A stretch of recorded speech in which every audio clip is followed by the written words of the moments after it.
যদি ওই যে 80 বা 100 একটা গাড়ি পায়, চিন্তা করে যদি একটা ডিসকভার বা পালসার হতো, ডিসকভার বা পালসার হয়েছে, চিন্তা করে এখন যদি একটা এফজেড হতো।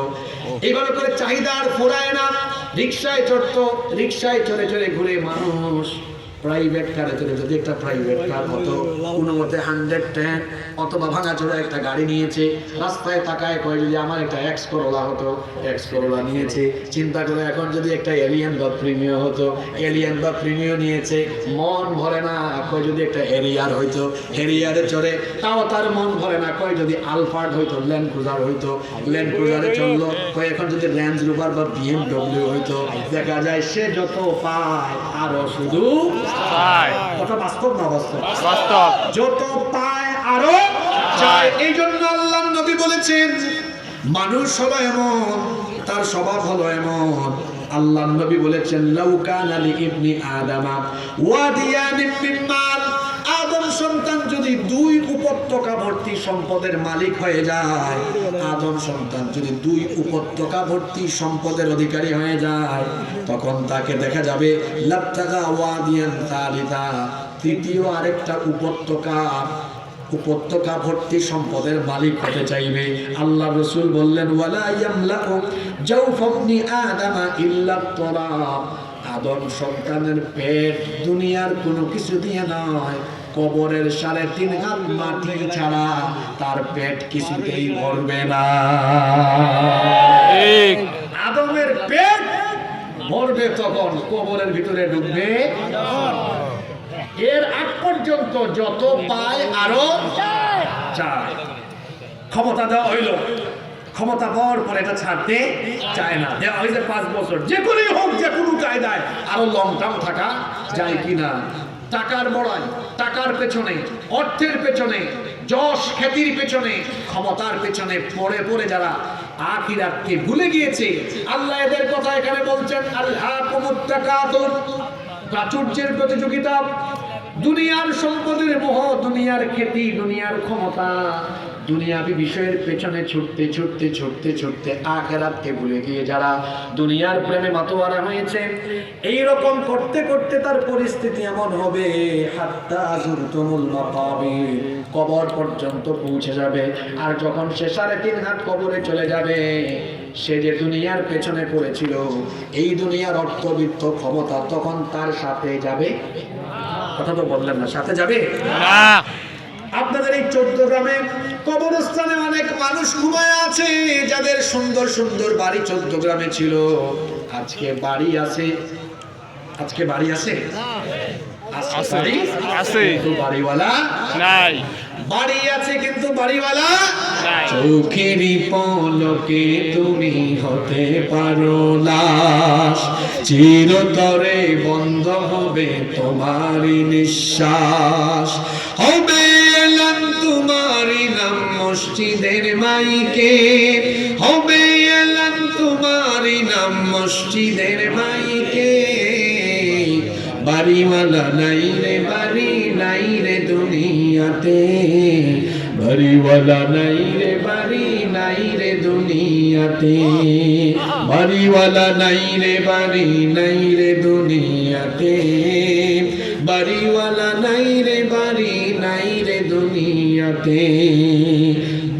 বাড়ির জায়গা আছে, বাড়িওয়ালা মহাবিষ্ট হতে হতে প্রাচুর্যের মোহের প্রতিযোগিতায় পড়ে প্রতিযোগিতা করছো, কার ক্ষমতা কার থেকে বেশি হবে, কার বাড়ি কার থেকে বেশি সুন্দর হবে, কার থেকে কার বেশি টাকা হবে, কার থেকে কার বেশি ক্ষমতা হবে। এই রকম প্রতিযোগিতা করতে করতে আখিরাতকে ভুলে দুনিয়ার মোহে পড়ে তোমাদের পরিস্থিতি এমন হচ্ছে হাত্তা যুরতুমুল মাকাবির, কবর পর্যন্ত তোমরা পৌঁছে যাও। অথচ যখন তোমরা কবরে চলে যাও, তখন তোমাদের দুনিয়াবি কোনো বিষয় তোমাদের সাথে যায় না। আল্লাহ রাসূল বলেছেন, হাদিসটা ভালো করে খেয়াল করেন, হাদিসটি বুখারী এবং মুসলিম শরীফে এসেছে। হাদিসের বর্ণনাকারী সাহাবী হলেন আনাস ইবনে মালিক রাদিয়াল্লাহু আনহু। তিনি বলছেন আল্লাহর নবী বলেছেন ইয়াতবাউল মাইয়িতা সালাতা, যখন কোনো মানুষ মারা যায়, মারা যাওয়ার পরে তার সাথে কবর পর্যন্ত তার সাথে 3টা জিনিস যায়। কথা বুঝে থাকলে বলেন, মানুষ মারা যাওয়ার পরে তার কবর পর্যন্ত তার সাথে কয়টা জিনিস যায়? 3টা। বলেন কয়টা? 3টা। আল্লাহর নবী বলছেন ফায়ারজিউ ইসনান, ওয়ায়াবকা মাআহু ওয়াহিদ। দুইটা জিনিস তাকে কবরে রেখে ফিরে চলে আসে, একটা জিনিস তার সাথে যায়। বলেন তো দেখি, মানুষ মরার পরে তার সাথে কবর পর্যন্ত কয়টা জিনিস যায়? তিনটা। দুইটা ফিরে চলে আসে, একটা তার সাথে যায়। প্রশ্ন হলো, কোন তিনটা জিনিস মানুষকে কবর পর্যন্ত পৌঁছে দেয়, কবর পর্যন্ত এগিয়ে দেয়? আল্লাহর নবী বলছেন, এক নাম্বার হলো আহলুহু, তার পরিবার পরিজন।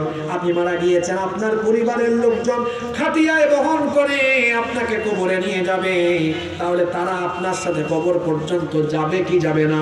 যাবে। দুই নাম্বার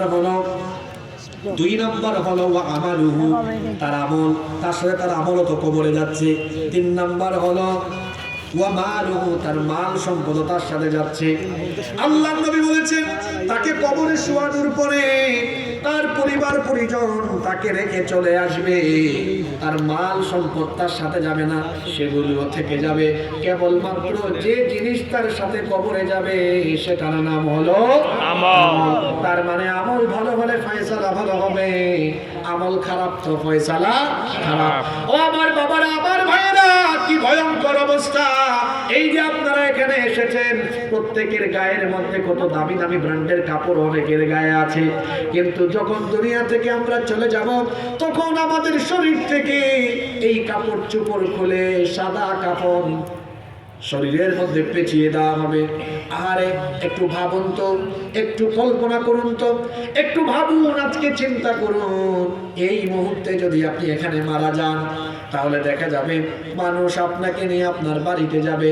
বাড়িতে যাওয়ার পরে জীবিত থাকলে পরে আপনি তো বিছানার মধ্যে ঘুমানোর সুযোগ পান, কিন্তু যখন মানুষ মারা যায়, বিছানার মধ্যে বালিশ দিয়ে আর ঘুম পাড়ায় না, খাট থেকে তখন তাকে নিচে নামায়া দেয়। খাট থেকে নিচে নামানোর পরে কোনো বালিশও দেয় না, একটা পাটি বিছায়া, কিংবা যে আপনারা নিচে যেটা দিয়েছেন, এটার নাম কি জানো, তেরপাল বিছায়া, সেখানে উপরে বা চাটাইয়ের উপরে শোয়া রাখে। এরপরে দেখা যায় আপনার বউ, আপনার বাচ্চা, আপনার ভাই বোন, যে পরিবারের মানুষ যারা আপনাকে এত ভালোবাসতো, যাদেরকে আপনি এত ভালোবাসতেন, দেখা যাবে তারা আপনার লাশ রেখে মিটিং এ বসে যাবে, বলবে লাশ বেশিক্ষণ ঘরের ভেতরে, বাড়ির ভেতরে রাখা ঠিক না, তাড়াতাড়ি জানাজার ব্যবস্থা করো। দেখবেন যাদেরকে এত মহব্বত করেছেন, বাজারে গেলে, মার্কেটে গেলে পরে যাদের জন্য মার্কেট করে কিনে এনেছেন, তারাই মিটিং করবে, এই লোকটারে তাড়াতাড়ি ঘর থেকে বের করো। দেখা যাবে 3, 4, 5 ঘন্টার ভেতরে তারা আপনার জন্য পৃথিবী থেকে বিদায় করার জন্য সব রকমের ব্যবস্থা করে ফেলবে। ফোন করবে, বলবে তাড়াতাড়ি কাফনের কাপড় নিয়ে আসো।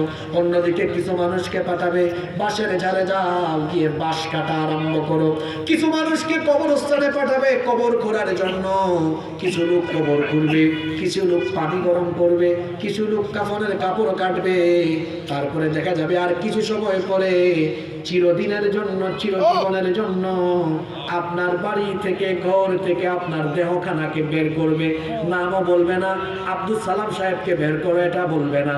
দেখা যাবে আপনার আপনজন বলবে, ঘর থেকে লাশ বের করো। ঘর থেকে লাশ বের করার পরে এবার জীবনের শেষ গোসল দেওয়া হবে। জীবনের শেষ গোসল দেওয়ার পরে আপনার শরীর থেকে চিরদিনের জন্য কাপড় খুলে ফেলে সাদা কাফন দিয়ে পেঁচায়া, তারপরে আতর মাখায়া ডাক দিবে, আসো শেষবারের জন্য লাশের মুর্দার চেহারা কানা দেখো। আপনার ঘরের লোকজন হুমড়ি খেয়ে পড়বে, শেষবারের মতো আমার আপনজনের মুখখানা দেখি। দেখার পরে দ্রুত গতিতে কাফনের মাথার দিকের কাপড়টা দ্রুত গতিতে পেঁচায়া বাড়ি থেকে চিরদিনের জন্য আপনাকে নিয়ে রওনা করবে। রওনা করে করে জানাজার মাঠে চলে যাবে। জানাজার মাঠে যাওয়ার পরে বেশি সময় নেওয়া হবে না, খুব দ্রুত জানাজা দেওয়ার পরে তারপরে দেখবেন আপনজন আপনাকে কাঁধে নিয়ে, খাটিয়াটা কাঁধে বহন করে করে করে করে আপনাকে কবর পর্যন্ত নিয়ে যাবে। আপনার ব্যবহৃত গাড়ি, আপনার ব্যবহৃত বাড়ি, আপনার ব্যবহার করা জিনিসপত্র সব থেকে যাবে। আপনার আপনজন তারাও থেকে যাবে। কবরের ভেতরে আপনার সাথে আপনার কি যাবে? আমল। আসতে বলবেন না, জুড়ে বলেন, কবরের ভেতরে আপনার সাথে কি যাবে? আমল। শুধু আমল যাবে। দুনিয়ার এই 20, 30, 40, 50, 60 বছরের হায়াত এটা তো আল্লাহ দিয়েছেন তার গোলামি করার জন্য। আখিরাতে আপনি যেন আল্লাহর দরবারে আল্লাহর গোলাম হিসেবে নিজেকে উপস্থাপন করে বিচারের দিনে আল্লাহ তাআলার রাজি খুশি নিয়ে আপনি যেন আল্লাহর জান্নাতে যেতে পারেন, এই জন্য দুনিয়ার জীবনে আপনাকে পাঠিয়েছেন কে? আশ্চর্য ব্যাপার।